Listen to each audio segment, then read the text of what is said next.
All right, I'm seeing very light agenda. Does anyone have anything they want to discuss? Now it's a good time to add to it. I'm seeing only one thing on the agenda.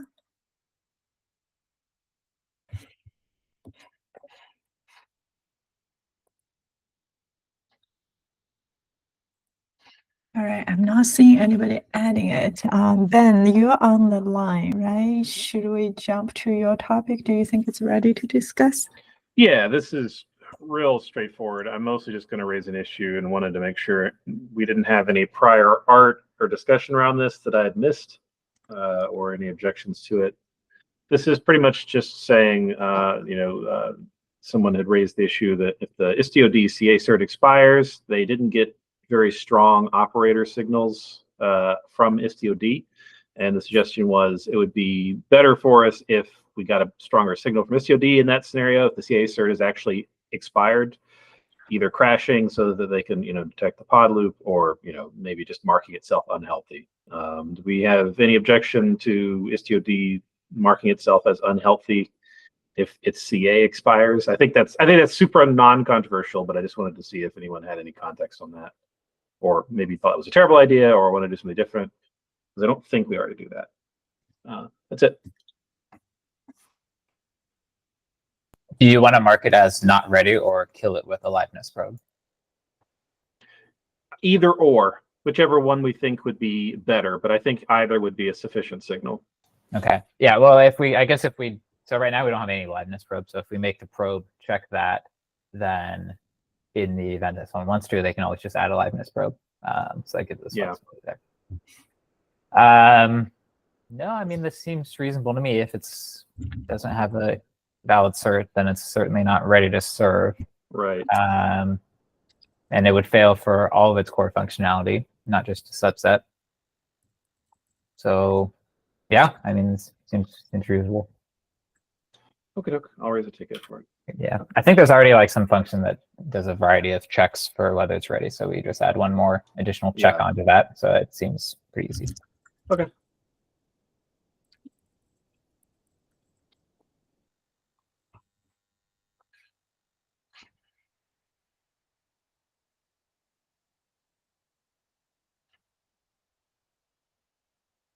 By the way, I guess this is the Istio D certificate, right? Whether it's root or intermediate, whichever Istio D is using. Yeah, it'd be, I guess, if the chain was invalid, period, you would want to do this, right? Because if it's the intermediate, it expires, you would kind of have the same problem. Like, yeah, it's not a valid chain, I guess, is the safest way to say it. Okay, yeah, that makes sense. So that's, if it's narrow enough, it makes sense. I mean, if Istio D is using not a self-signed certificate, and but I'm not entirely sure that's the best way to recover, because if all Istio, I mean, when certificate expired for all Istio Ds, so all Istio Ds will die. I mean, I understand that in this particular case, it was a node that had a problem and all the other Istio Ds were fine, but that means that effectively all Istio Ds will go away. And that may not be what we want, because the entire production will go down. I mean, if the cert is expired, they would anyway, right? No, because it will hold the connections open, no? Well, I mean, I don't think readiness going down removes existing connections, right? No, but eventually it will be killed, and just readiness, not health. I mean, it is basically. Yeah, that's what we're saying is we'll make the readiness probe by default, and then if a user wants to add a liveness probe for it, they're welcome to do so, but we're not going to do that by default. Yeah. I had the exact same concern, so I think it's a very valid concern. I was just thinking that if it's expired, it can't serve traffic anyway, so why keep it ready? Right. Well, it could serve traffic very easily. It's Istio D after all. I mean, it just needs to regenerate a certificate, self-signed certificate, if the one provided by the user is not there. Well, if it regenerates the certificate, then it wouldn't get into the state, right?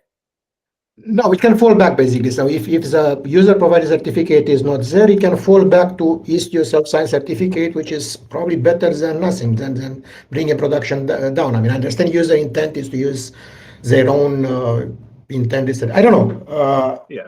Well, For I'm this not reason- sure if a user would be willing to fall back to self-signed certs if they already config to use a particular certs. If they've explicitly set up the fallback, I think that makes sense, right? And you set up the fallback to account for that, then you would want that, and you wouldn't even hit this, right? Because you'd have a fallback in place. But if you didn't set up the fallback, you would want a signal that the only thing I've configured is failing, or I don't have a cert from it, so I want to know quickly. Maybe you should ask your users what they think as a default behavior should be. I mean, should have a complete outage of all the production down, or have a fallback that happens. And it's not very difficult to fall back. I think it's just. Well, yeah, it's really dependent on your topology too, right? If everything has the same CA cert, then yes, if it expires for all of them, they're all down. If you do something different because you have a different setup, that may or may not be the case depending on what you're doing. So, yeah, that's why the readiness probe seems reasonable. If you really shoot yourself in the foot like that, then there you go. But okay, I'll open an issue at least, and we could talk about it more there. I don't think we have any scenario where they don't have a single CA. So if they have all the ones I know have a single root CA basically, or a single set of root CAs.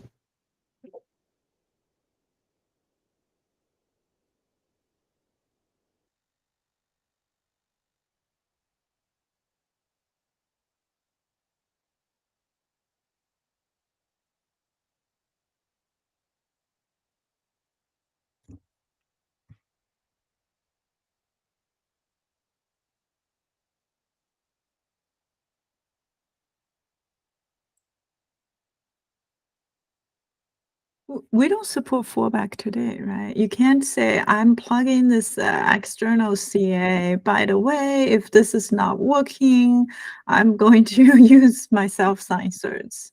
No, but we don't support readiness. I mean, if we want to fix this problem, adding a fallback seems a more safe option than bringing down the mesh. I don't know.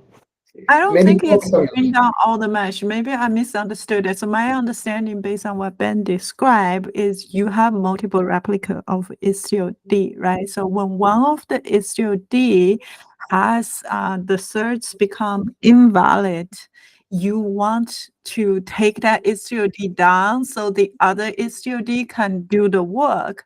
What's happening right now, though, is the Istio D, even though the certs are invalid, it's still trying to do the work. Obviously, it can't do the work, so it generates more issue for the user. That's an example that is here, but the solution would be that if the root CA is expired, all Istio, because it's, again, we cannot know if it's this particular case or only one Istio has a problem, then it's perfectly fine, or all Istio have the problem, which is a more likely event. Because if we base it on not certificate being bad or any kind of other detection, we don't know if it's just one Istio or all of them. So the remedy for this problem would mean effectively that the entire mesh is going down if the certificate is expired. I mean, that No, would I be don't true think it would today, go though, right? down. It's the leveless probe would still be running, so your mesh would still be function. However, you can deploy like new things, right? No, for 30 minutes. Add new For 30 things. minutes. It's for 30 minutes until reconnect, because I believe, John, don't we have the 30 minute? Yeah. But I mean, like, if you're, I don't know about this fallback thing. Like, if Google.com forgets to renew their certificate, they're not going to switch to a self-signed certificate, right? Like, they should just not have their certificate expire. I feel like, I don't know. A fallback might be something to do as a further optimization, but I feel like a readiness check is pretty trivial and doesn't. Well, I'll open an issue. We could talk about it. I just wanted to bring it up, see if we had prior art. So I'll open an issue and I'll add that and I'll ping costs and everybody else, and we can continue to talk about it there.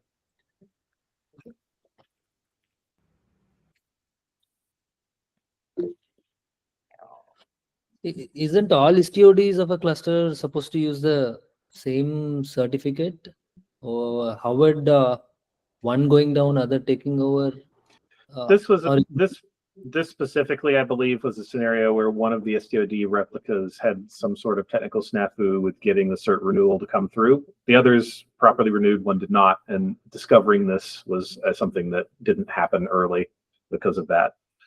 So yeah, like, you know, it could, you know, if everything is using the same cert and they all fail to renew, yes, you could do that. But there are also other scenarios where the renewal just doesn't happen for some other reason that is not the cert wasn't renewed by the CA, but STOD just didn't get it for whatever reason. So let me step back a bit. The root certificates, I was one that expire in 10 years. Usually it's good practice to have more than one because you can rotate. I mean, it's a set of roots, Yes. actual root certificates, but that's a 10-year one. So yeah, if in 10 years you still have the server running, yes, we may have a problem. I think the problem here is not the real root, the end root of trust bundle, but the certificate chain, or I mean any certificate in the chain or Istio own certificates. That is a problem.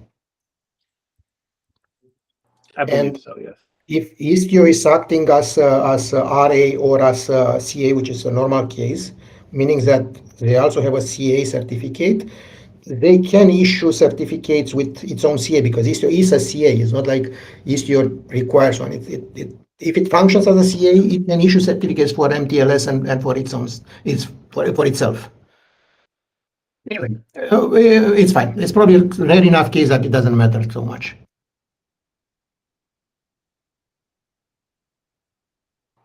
I'll open a ticket.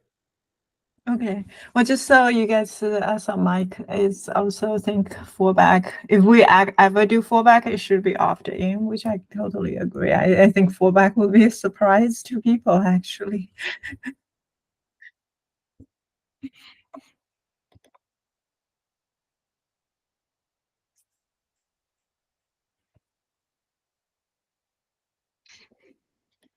All right, should we discuss more on this topic or should we ready to move to the next topic, which Carsten you had, the service entry boundaries? Yeah, I want to see if people get a chance to see the document. We can do it next week if you didn't have a chance. It's set of relatively straightforward changes. Can you review the document? Do you want to discuss it or should we leave it for later? Not sure if I'll be in this meeting next week or after, so. Do you want to take us through for a few more minutes Sure. first, or do you prefer us to read offline? Certainly, we can do that too. Yeah, let me see if I. Give me a second to can sound projector. Let me see if I can get.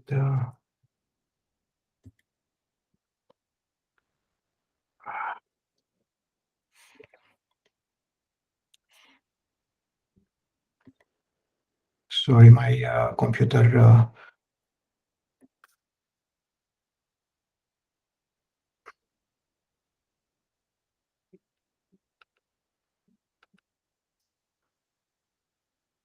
Can someone project the document? Yeah, I can try that. Let me try.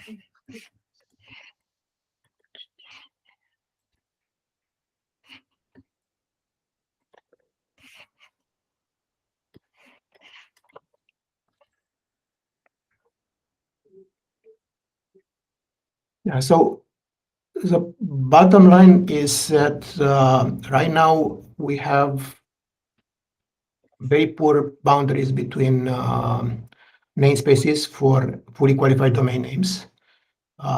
And with DNS interception and with the current model, one namespace can impact other namespaces. So you can create a service entry in namespace A, and that service entry will be reflected in the configs in namespace B, both DNS and listeners and clusters. So that's obviously not good for security because it allows a compromised namespace or a malicious person that gets control one namespace to pretty much bring down the entire mesh, capture traffic, and do a lot of bad things. Also for reliability perspective, because misconfiguration in one namespace will also bring down other namespaces even without intent. And this happened quite a few times. So the proposal is pretty simple. We would provide users an extra option to label service entries and perhaps services. And the label would indicate what is the intent of the user. If the user intends for that particular service entry to act as a front end or as a back end. It's important to have the user intent, because backend service entries are harmless. It means that, for example, I want to have a virtual service that sends traffic to google.com or to some other external site. If we know that it's intended for a backend role, that means that it's a destination of a HTTP route or virtual service, no problem. That particular is translated to a cluster. We do not generate DNS entries. We do not generate listeners. And it's perfectly safe to put it in any namespace, because it will only impact that particular namespace. With the extra export to dot, it's all good. If the user wants to define a front end, meaning that there is a DNS entry for google.com and a listener for google.com, and everything else, which means that all traffic for google.com will be intercepted and will follow the particular service route service entry in the untrusted namespace, then we need to be more careful, and we cannot allow complete arbitrary entries in each namespace. So for backend, we just label user intent is clear. We don't generate DNS entries and we don't generate listeners.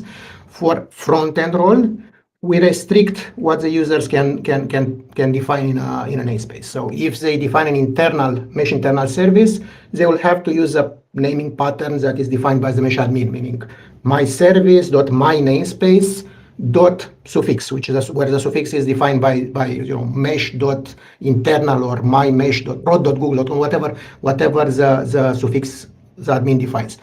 If they want to have a mesh external, then they will have to define it in a trusted namespace. So the namespace where the arbitrary names are defined must be trusted and not be open for everyone. That pretty much restores the boundaries of the namespace, meaning that in each namespace you can do whatever for backends. It doesn't impact other namespaces. You can still define mesh internal names if you follow the naming conventions and the name that is assigned to you. And it's probably also very good for performance, because it allows us to stop generating listeners for things that do not need listeners or routes. And we can stop generating clusters for things that don't need the clusters, because it's clear that if the users explicitly indicates that they want a particular role, then we don't have to generate redundant data and waste resources. That's pretty much the proposal. Yes, Rich. Yeah, thanks, Costin. Just a quick question. Is this currently possible today with the Sidecar API to limit the scope of service entries? No. And kind of, if so, what's the difference? No, you cannot really do it. I mean, there is some. So it is possible to do it with Sidecar combined with export to combine with a validator. If you have a custom validator, OPA or whatever, you can restrict some of the bad configurations. Definitely, you can prevent any namespace from defining service entry. But if you put in place limitations that you cannot define googleapis.com in untrusted namespaces, the backend mode, which is completely safe, is also gone. You cannot really distinguish. And also, obviously, we generate listeners and DNS entries for everything, so that it does need some small changes in Istio. Yes, John. Thank you. Yeah, you briefly covered this in the doc. Well, maybe not briefly, but I'm just wondering, like, there's a lot of good ideas here, and I think a lot of them make sense. What this feels like is an opinionated set of ways that you should use the Istio API to use it in a safe way. And they're good opinions, I think. Like, I have no issue with the opinions. I could see other people have different opinions. Basically, what I'm getting at is I wonder I feel like this is actually a really good case for a validating admission policy. If you look through, like they even allow like you have like the custom domain suffix, for example, like they even allow like configuration as inputs to them. I don't know, like, yes, we could make changes as well. I'm just wondering, like, can we get all the benefits with like an easy policy that you could go just apply onto Istio? And hey, maybe I don't like the policy that says I have to have, I don't know, external namespaces only in one reserved namespace. That's fine. Like, you know, then we don't have to go add, like we could, like today we could say, okay, there's one trusted namespace, and then someone says, no, I want a list, so we add a list, and they say, no, I want a selector, so we add selectors. Like, I just wonder if we can externalize the problem, say, here's a policy, if you don't like it, do whatever you want. Like it's Yes. right? So that's I try to cover this. I mean, 90% of what this document suggests can be done with validators, OPA and other things. 90%. I think what we should do is 10% that is not covered by, and what is not possible, or I couldn't find any good way to do it, is to get IstioD to not generate DNS entries and listeners for a class of service entries. Because we do want IstioD to generate DNS entries and listeners for This the is for the trusted. backend ones. Sorry? This is for the ones that are backends only. Yes, for the ones that are backends only, which is a use case that is most important for service empty egress. I mean, I want to send traffic to googleapis.com. That's absolutely impossible, or I don't know any way to do it. And that pretty much gives users possibility to define egress in their own namespace and contain to their namespace without impacting it. That really is a core problem. Yeah. For the front end only, again, you can do it OPA to restrict, so that's probably okay, but it's still an optimization to not generate stuff that is not needed if the user indicates an intent. And of course, it's non-trivial to do arbitrary policies as described. I mean, implementing this kind of validators and having maybe not this. I mean, I'm perfectly happy to any other variant of the rules, but the requirement is strictly to have boundaries to distinguish between backends and front ends, and for the front ends to have some sort of ownership and that is kind of bounded to have boundaries. And having in IstioD easy to do, it's probably better than having people arbitrary. You can do whatever you want with OPA. Yes, you can still disable this feature and do it with OPA, but I don't know anyone who's doing it properly and is protected as far as I know.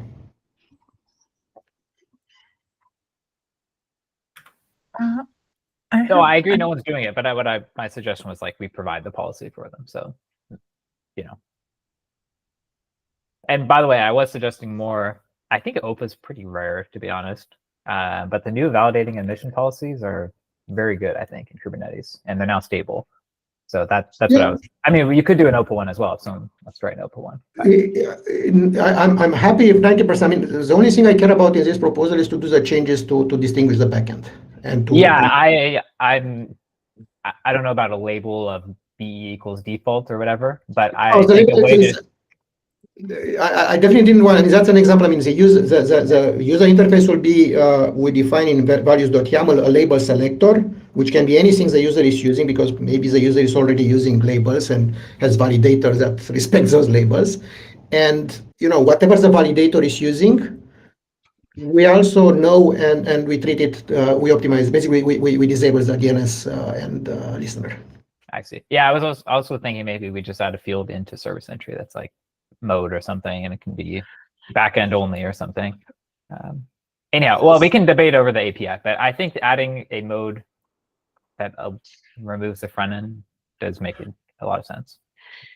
Yes, I didn't put it in the documents. The reason I went to the label is for the other DNS front end is external DNS, which is based on labels. So you configure external DNS or any other tools that is validator, webhook, or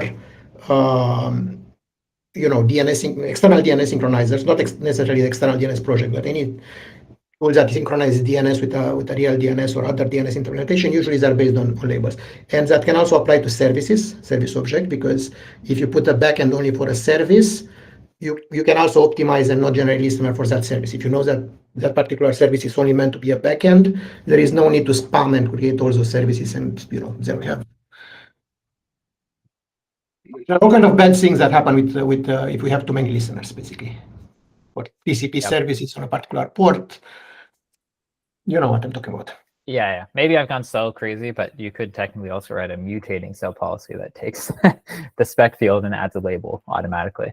But that's still alpha. I don't even know if they've merged in Kubernetes, so that's not really a valid option. I mean, labeling is a given. People will label stuff, and that's how because label is important for the validator to select a particular. You don't want to validate everything. Yeah. You want to validate specific namespaces.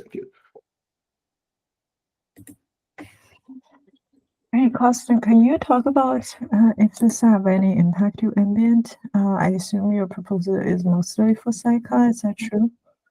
It is not necessarily only for sidecar. I mean, ambient also has DNS interception, and will need to, the DNS. Well, the DNS is common; it's shared. The NDS service.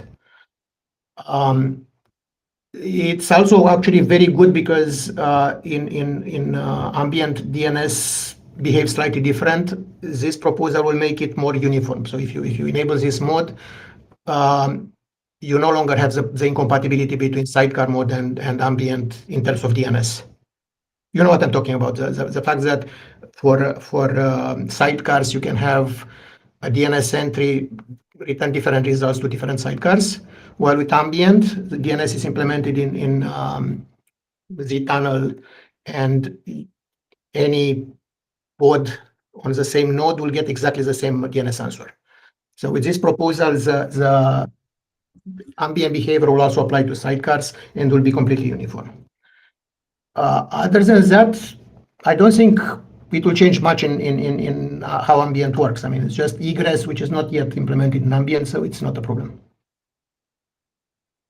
John, do you see any other ambient related? I think it's in 123 egress. I saw it on the release notes.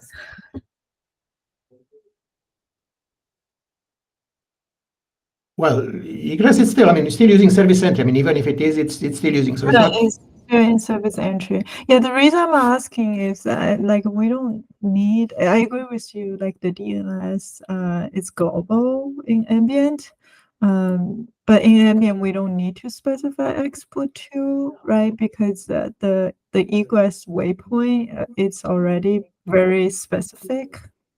So in that case, it wouldn't be useful, like the validator you were talking about for. I don't think that's correct. I mean, I first of all, I'm not familiar with how egress is implemented in ambient for Rails 7, and but as far as I know, if you define a backend service, a service entry, a regular service entry, the API, it's pretty clear. You create that name; it's reflected in all namespaces. I haven't checked. John, Yeah, you specify a service entry, and I think in that service entry you specify which egress you want to use, if I remember correctly. Yeah, but I think the problem is that any namespace can create that service entry, right? Yeah. Carsten's saying there's a special namespace that, well, not special namespace, a designated namespace that can create google.com. Not anyone can create google.com. For the purpose of intercepting. So anyone in any namespace can say that google.com goes to their own private address instead of going to real google.com. If you want to have a route for google.com, anyone can, it's perfectly fine to do it. But if you want to intercept the traffic for everyone, that's common in ambient and in regular Istio, and it's insecure. Okay, yeah. Okay, I got you. So basically this concept of a front end and back end can continue to be reused in ambient as well.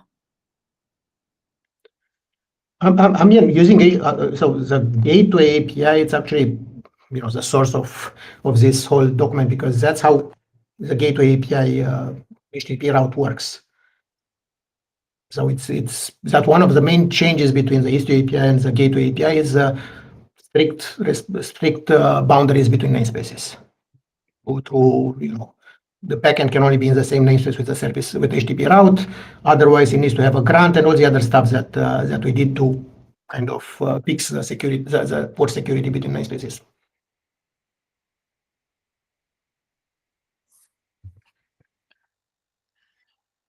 Do you have a section about the proposed API change? Is this just labeling?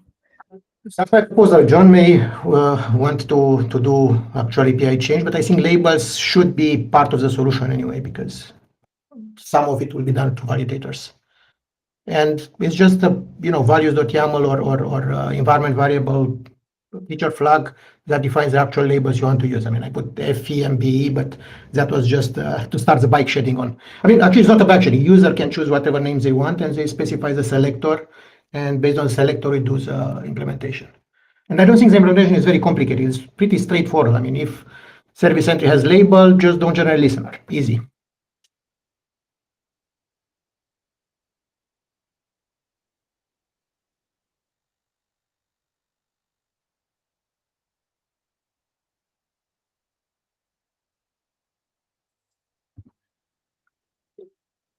Yeah, for labeling service, that's probably, I expect it to be a bit more controversial because that would, impact the Kubernetes API. But I think the benefits are pretty significant in reducing the size of the configuration. And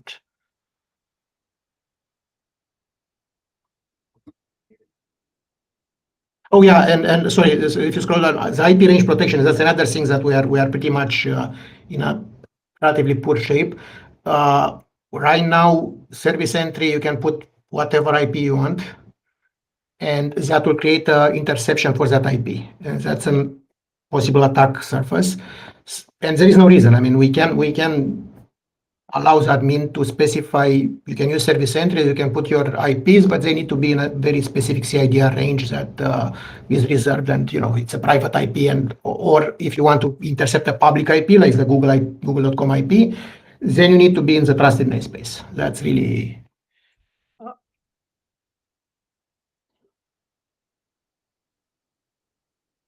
Yep. I'm done. If you have questions, please.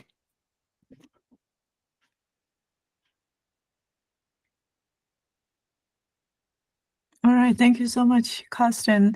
I think many of us probably need a little bit of time to digest and also go through examples too offline.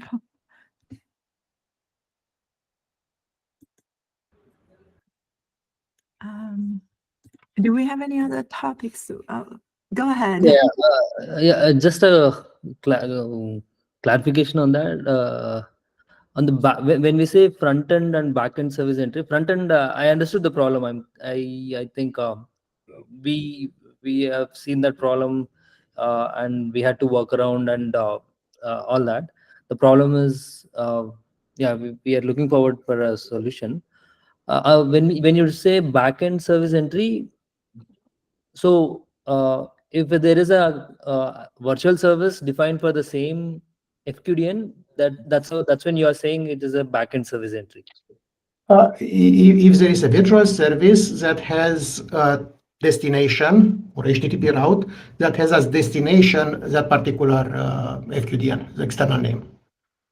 If you have a virtual service with the host name, then it's a front end. So the difference is if you're using it in listener and routes to match on that particular name, it's a front end. If you're using it only as a destination, that's a backend. It can be front end and back end, but in that case, the rules for front ends apply, meaning that you are restricted on what names you can claim. Right, got it. That's really the important thing, is because it's most common. It's very common to send traffic for a mesh service to route the traffic to something external. Maybe Google.com, maybe some other service. And that should be possible for the owner of a namespace to send traffic wherever they want. But if they want to take over for the entire mesh on IP or a FQDN, so all other namespaces will be affected, then it becomes a problem. And that's the one that we need to distinguish so we can prevent the bad one but allow the good one.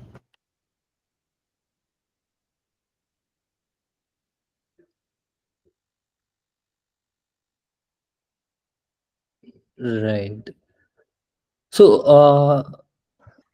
I think I'll go through the document again. So a backend service entry is defined instead of calling the external service directly.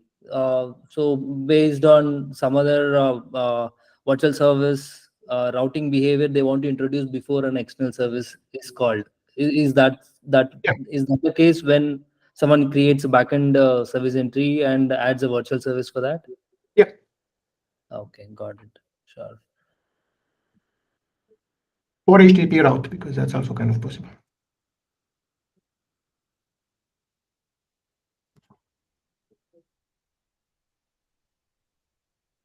All So right. Does this, anyone? for the implementation of this validations, I think if you're considering, I think there are some of validations you spoke about, right? So that will involve two entities, that is both virtual service and service entry. That's correct. I Is it think correct? validation can be done exclusively on service entry, at least with this proposal. It's just about the names that you're allowed to claim, depending on. So validate, and my proposal is to not require an external validator, to be secure by default, basically. And if you want to have crazy rules and a different opinion about how to name things, then you could use an external validator and turn off the built-in validator. But again, my primary concern is to solve the backend not generating listeners and DNS entries, which is really the top problem that cannot be done with validators. The rest is just nice to have, and yes, it can be done externally. But it's only service entries that needs to be validated, really.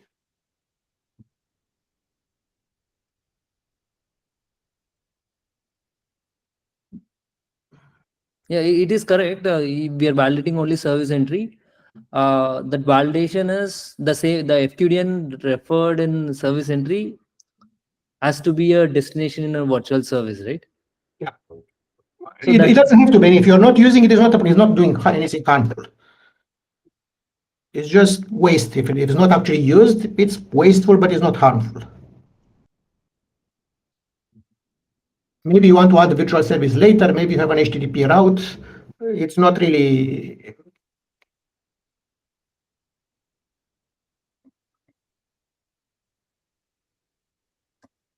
okay. Yeah, I'll go through the document. Yeah, thanks. All right. Anybody have any other questions for Carsten? If not, let's. This is the last agenda. Thanks everyone for joining. I'll see some of you at the MB meeting. Thanks all. Bye.